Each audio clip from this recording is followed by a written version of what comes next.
চলমান ইরান যুদ্ধ পরিস্থিতি নিয়ন্ত্রণে আনতে একের পর এক রুদ্ধদ্বার বৈঠক করে যাচ্ছে আরব দেশগুলো। সেই সাথে মধ্যস্থতাকারী হিসেবেও কাজ করছে বেশ কিছু দেশ, যার মূল উদ্দেশ্য যুদ্ধের একটি কূটনৈতিক সমাধান খুঁজে বের করা।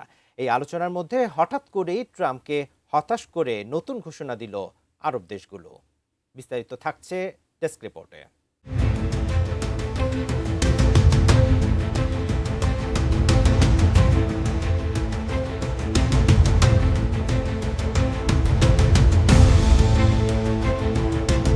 ইসরায়েল ও যুক্তরাষ্ট্রের যৌথ আগ্রাসনের পাল্টা জবাবে প্রতিশোধমূলক হামলার অংশ হিসেবে উপসাগরীয় দেশগুলোতেও আক্রমণ করছে ইরান। তেহরান বলছে আরব দেশগুলোতে মার্কিন সামরিক ঘাঁটি ও গুরুত্বপূর্ণ স্থাপনা থাকায় সেগুলোকে লক্ষ্যবস্তু করা হচ্ছে।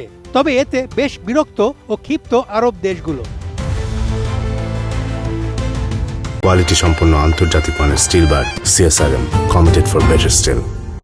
বিষয়টি নিয়ে চূড়ান্ত সিদ্ধান্ত গ্রহণের জন্য ২৬ মার্চ সৌদি আরবের রাজধানী রিয়াদে উপসাগরীয় সহযোগিতা পরিষদ জিসিসির বৈঠক অনুষ্ঠিত হয়। এই সভার দিকে ওয়াশিংটন ও তেল আবিবের কড়া নজর থাকলেও জিসিসির সিদ্ধান্ত জানার পর হতাশ হয়েছে যুক্তরাষ্ট্র ও ইসরায়েল।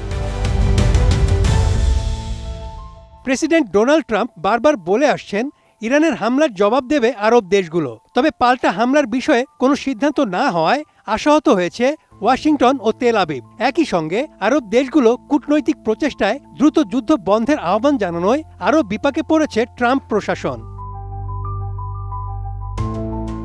জিসিসির বৈঠকে বেশ কিছু বিষয়ে গুরুত্বপূর্ণ সিদ্ধান্ত নেওয়া হয়েছে।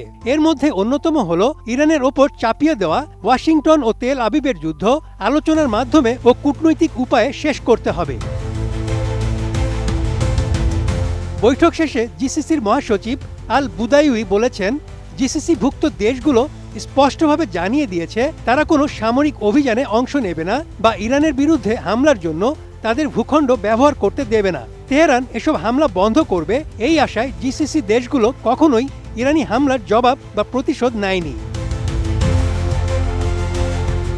আল বুদাইউই ব্যাখ্যা করেন, জিসিসিভুক্ত দেশগুলোর মূল বার্তা হলো হামলা বন্ধের জন্য একটি কূটনৈতিক সমাধান খুঁজে বের করা। বিশ্বজুড়ে আমাদের অংশীদারদের প্রতি আহ্বান হলো ইরানকে একটি ঐক্যবদ্ধ রাজনৈতিক বার্তা দেওয়া, যাতে তারা জিসিসি দেশগুলোর উপর তাদের হামলা অবিলম্বে এবং নিঃশর্তভাবে বন্ধ করে। তিনি আরও বলেন, জিসিসির লক্ষ্য ইরানকে ধ্বংস করা নয়, বরং দেশটির সঙ্গে একটি সুসম্পর্ক গড়ে তোলা। পারস্য উপসাগরীয় পরিস্থিতির অবনতি এমন একটি সতর্কতা হবে যা এই অঞ্চলের সীমানা ছাড়িয়ে যাবে। Desk report, ATN news.